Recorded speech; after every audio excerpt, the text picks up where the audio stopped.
Bonsoir et bienvenue dans ce 23h à la une de l'actualité.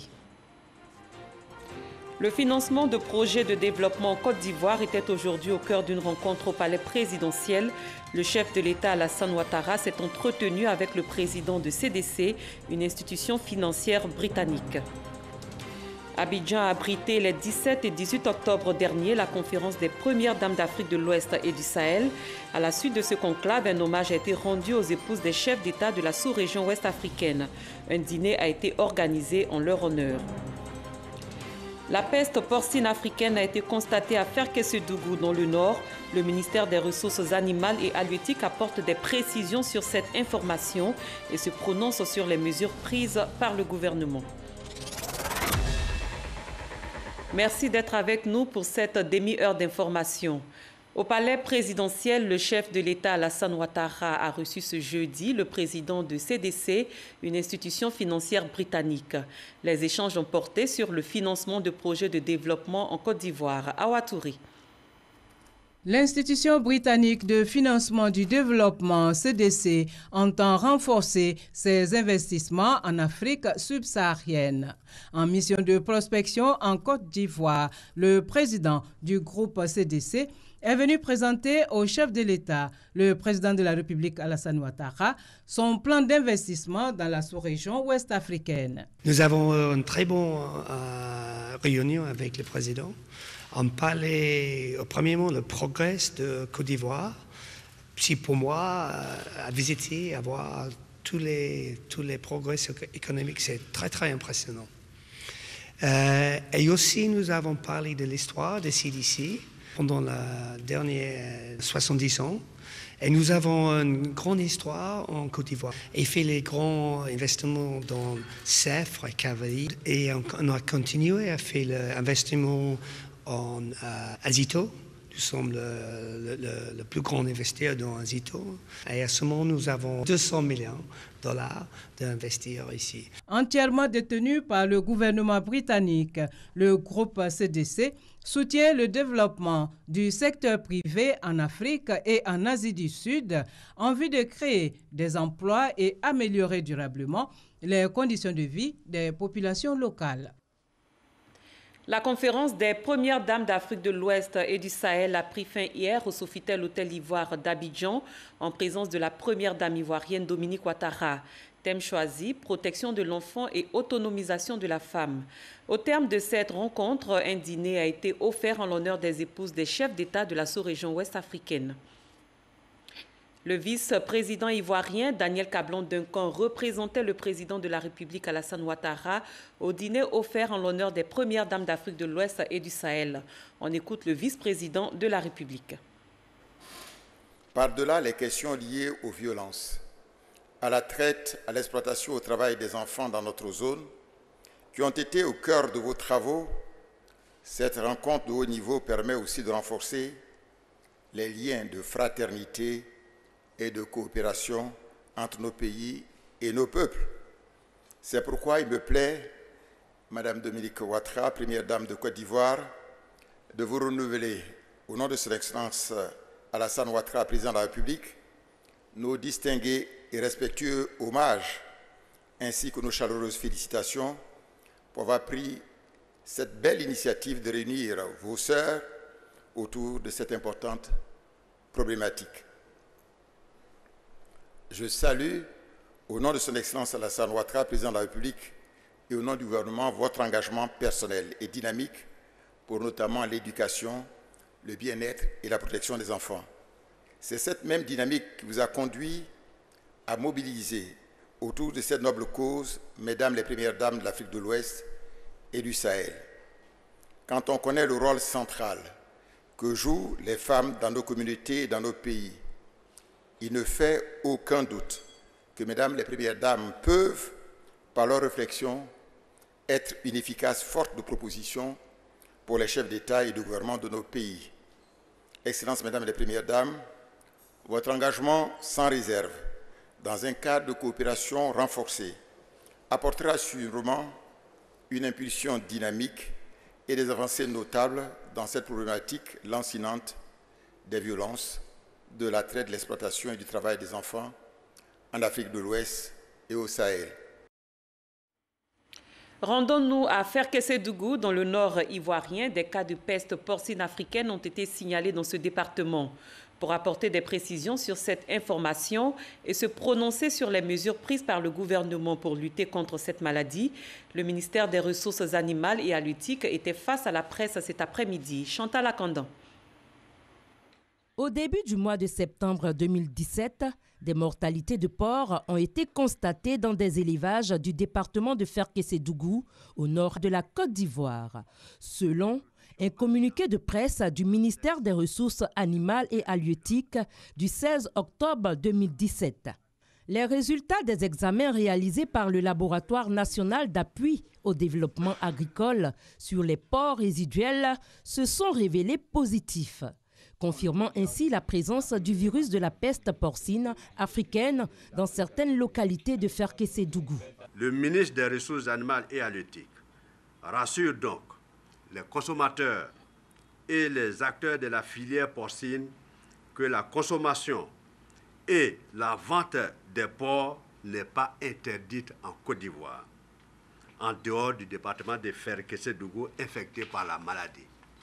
Le directeur de cabinet du ministère des Ressources animales et halieutiques a donné des précisions sur les mesures urgentes prises par le gouvernement. En vue d'éradiquer le virus, des mesures urgentes suivantes ont été prises. L'interdiction des mouvements, de la commercialisation et de la consommation publique des porcs et des produits dérivés dans la zone de Ferkessédougou. L'abattage des animaux dans les élevages, dans les zones infectées. La destruction des carcasses et du matériel infecté. La désinfection des porcheries, du matériel d'élevage et des lieux contaminés. La réactivation des groupements de défense sanitaire d'éleveurs des porcs sur toute l'étendue du territoire national.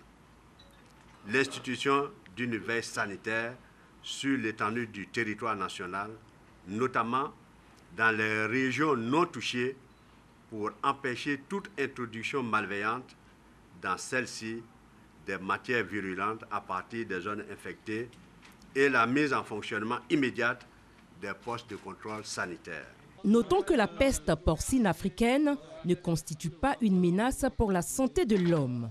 Mais cette maladie affecte le capital animal des éleveurs, limite les possibilités d'intensification des élevages et opportunités d'accès au marché des animaux et des produits. Vous l'avez entendu, à la suite du communiqué du ministère des Ressources animales et halieutiques relatif à la peste porcine africaine, certains médias ont fait cas d'une épidémie élargie à l'ensemble du pays. Quel est le constat sur le terrain? Des réponses avec nos reporters Godefroy Okambawa et Chantal Akandan. Fausse alerte suite à l'information relayée par certains médias faisant cas d'une peste porcine élargie à l'ensemble du territoire national. Dans la commune de Bingerville, où l'on recense de nombreuses fermes d'élevage de porcs, aucun cas n'est signalé selon les éleveurs. Nous, à notre niveau ici, nous n'avons pas encore recensé un cas de maladie. Au niveau de la zone d'Abidjan, avec tous les collègues possibles que nous appelons régulièrement, nous n'avons pas encore recensé un cas de peste. Voici des animaux qui sont encore là. Quand il y a une peste dans une région, je crois, en 24 heures, ça décime tout le cheptel. Et qu'actuellement, vous voyez des animaux qui sont bien portants.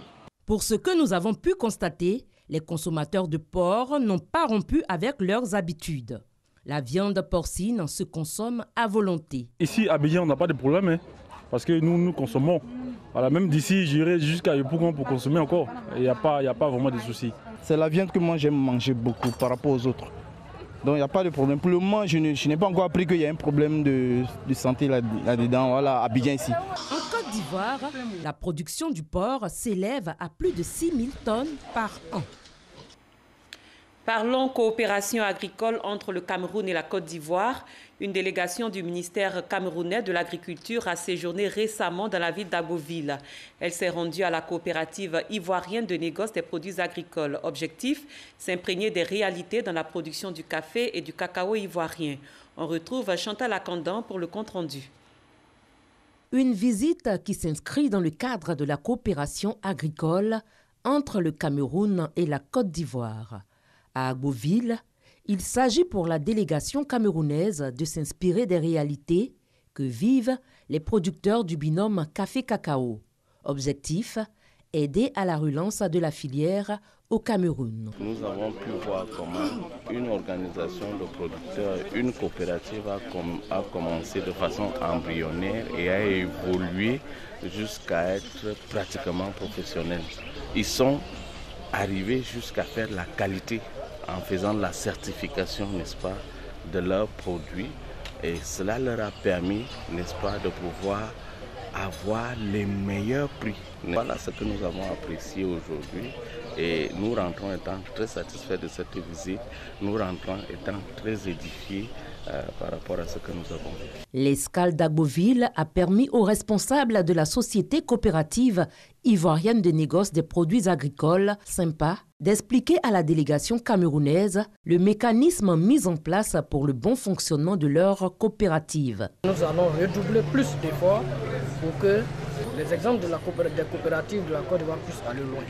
Nous sommes organisés au niveau de la coopérative, aider nos membres, faire beaucoup de choses pour que les membres puissent se sentir vraiment paysans.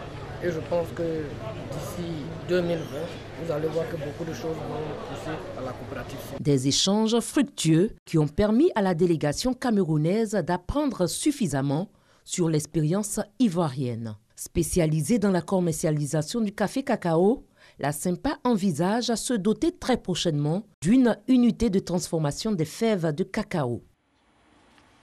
Le ministre d'État, ministre de la Défense, était ce matin dans les locaux de la sous-direction du soutien technique et ensuite à la base aérienne d'Abidjan. Cette visite d'Ahmed Bakayoko s'inscrit dans le cadre de sa prise de contact avec les unités militaires. Abou Sanogo. C'est à la sous-direction du soutien technique située en zone 4 que le ministre d'État, ministre de la Défense Ahmed Bakayoko a débuté sa tournée de travail et de prise de contact avec ses hommes. Objectif, toucher du doigt leur capacité opérationnelle. Ahmed Bakayoko a donc passé en revue les installations de cette sous-direction qui est chargée d'approvisionner les unités en termes de pièces de rechange, d'assurer la formation technique de tous les militaires de l'armée de terre, de la marine nationale, de la gendarmerie nationale et des forces spéciales dans les domaines de l'instruction sur le tir et de l'électromécanique froid. Après la sous-direction du soutien technique, le ministre d'État, ministre de la Défense Ahmed Bakayoko a mis le cap sur la base aérienne d'Abidjan à Port-Boué. La compagnie, le centre médical, le réfectoire, le groupement de fusiliers commando, sans oublier le centre opérationnel air, ont été visités par le ministre d'État Ahmed Bakayoko qui a pu s'imprégner des conditions de vie et de travail des soldats. Une présence saluée par la hiérarchie de l'armée de l'air. Nous sommes convaincus que votre arrivée à ce poste contribuera au rayonnement des armées et à la restauration de l'image de marque du soldat ivoirien. C'est donc avec optimisme que tous les militaires de l'armée de l'air se mettent à votre disposition pour vous accompagner dans la réalisation de la noble mission que le président de la République vous a confiée. Ahmed Bakayoko a en retour encouragé l'ensemble des soldats et les a exhortés à la cohésion et à la discipline. La stratégie de défense de la Côte d'Ivoire repose également sur une armée de l'air qui doit être puissante. Donc nous devons travailler à la montée en puissance de l'armée de l'air. L'armée doit être un soutien pour le pays, doit être un plus pour le pays. Je demande aux officiers d'être des parrains, d'être des encadreurs, que chacun essaie de partager son savoir avec les jeunes, que chacun aide les jeunes, chacun comprenne les jeunes. Et si on abandonne les jeunes, il va y avoir un décalage. Et à un moment donné, cette chaîne de commandement qui est essentielle à la vie de l'armée se rompt. Et c'est ça qu'il faut éviter. Un message bien reçu par l'ensemble des soldats de l'armée de l'air qui ont communié avec leur tutelle après le repart de corps. L'enrôlement pour la délivrance de la carte de résident biométrique pour les ressortissants hors CEDEAO a débuté. L'entrée en vigueur de cette carte met fin à la délivrance du titre provisoire de séjour. Herman Guivi. Une coupe qui marque le lancement officiel du démarrage de l'enrôlement pour la délivrance de la carte de résident pour les ressortissants hors CEDEAO. Une carte de résident pour une meilleure gestion des phénomènes migratoires mieux pour garantir la traçabilité des individus séjournant sur le territoire national. Une décision dont l'entrée en vigueur a été adoptée au cours du Conseil des ministres du 13 avril 2017. En instituant la carte de résident biométrique pour les hors CEDEAO, le gouvernement voudrait faciliter les formalités administratives, mais également le séjour de nos frères ici en Côte d'Ivoire. Ils doivent faire des abonnements d'eau, d'électricité, ils doivent signer des contrats, ils doivent faire des prêts bancaires ou des opérations bancaires, ils doivent circuler, ils doivent mener la vie que tout citoyen mène, et ils ont besoin d'avoir des supports d'identification ou des documents autorisant leur séjour dans le pays.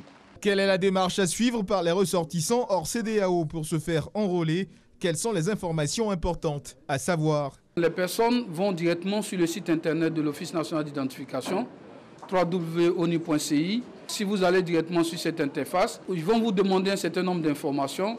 Vous allez donner ces informations et prendre le rendez-vous pour venir vous faire enrôler au centre d'enrôlement qui est le centre de la carte de résident à Cocody. En fonction du flux, nous allons ouvrir d'autres centres sur l'ensemble du territoire national, sans oublier que nous avons la possibilité aujourd'hui d'organiser des équipes mobiles à l'intérieur du pays. Durée de validité de la carte, 5 ans. Un centre d'enrôlement flambant neuf. Le site internet de l'Office national d'identification a été mis à jour et redynamisé en vue de permettre aux communautés concernées par l'opération de se faire recenser dans d'excellentes conditions.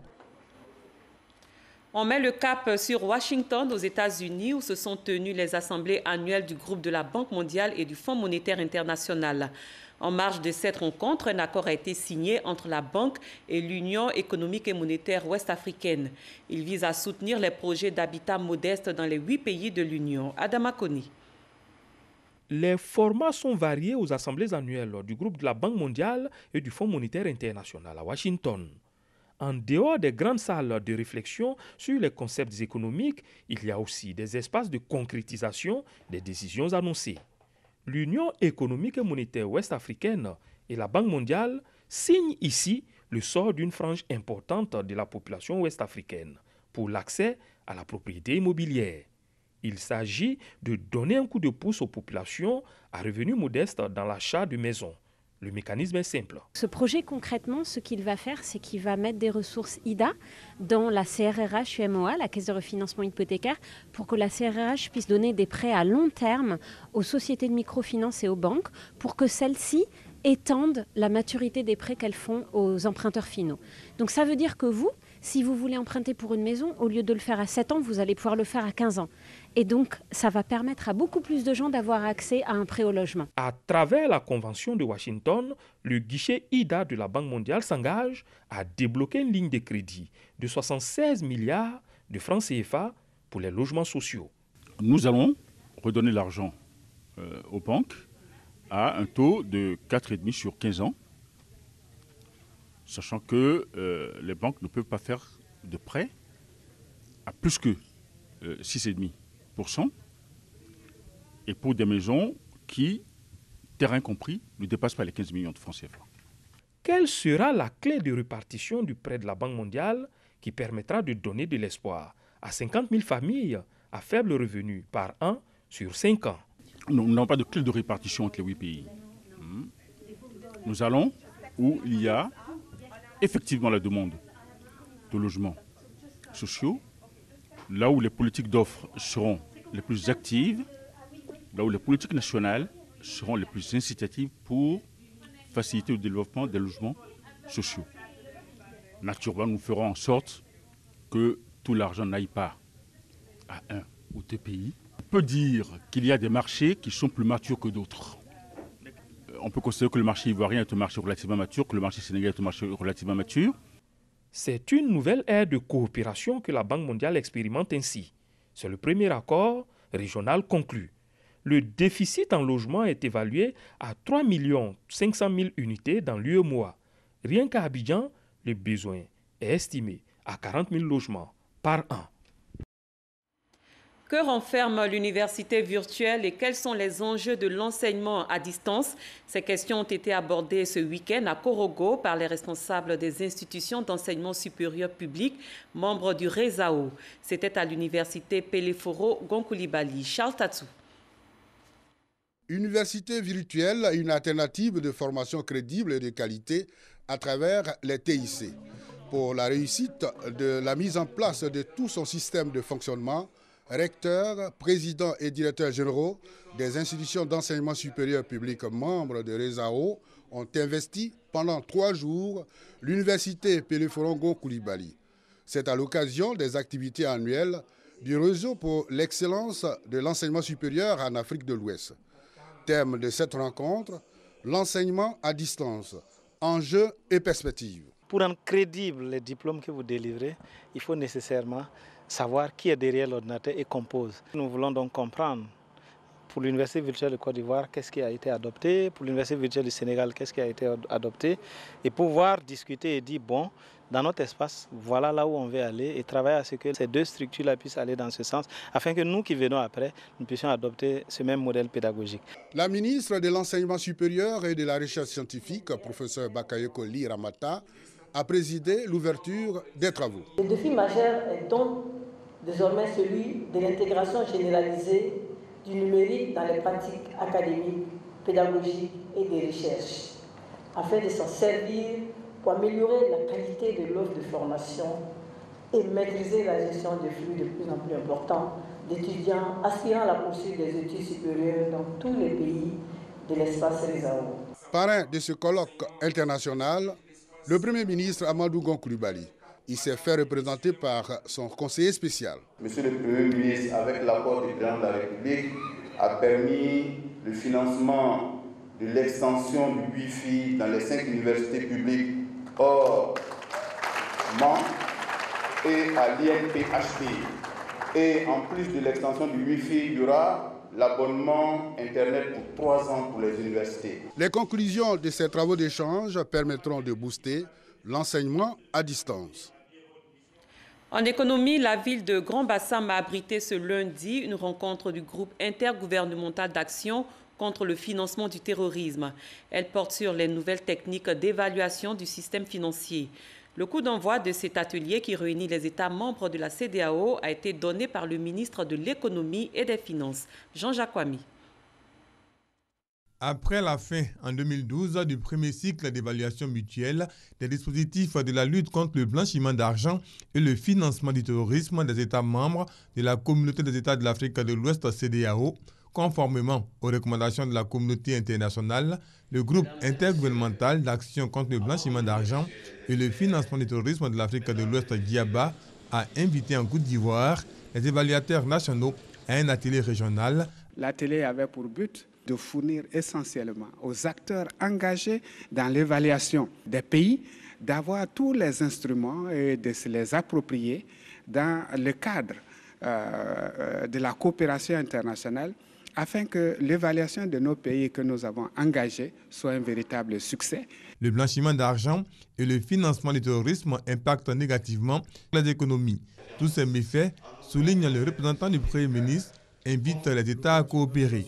En Côte d'Ivoire, des dispositions ont été prises pour disposer d'une réglementation conforme aux standards. L'opérationnalisation par décret du Comité de coordination des politiques nationales de lutte contre le blanchiment des capitaux et le financement du terrorisme et de la prolifération des armes de destruction massive, l'adoption de la loi numéro 2016-992 du 14 novembre 2016 et enfin la dotation en pleine propriété des locaux abritant la CENTIF.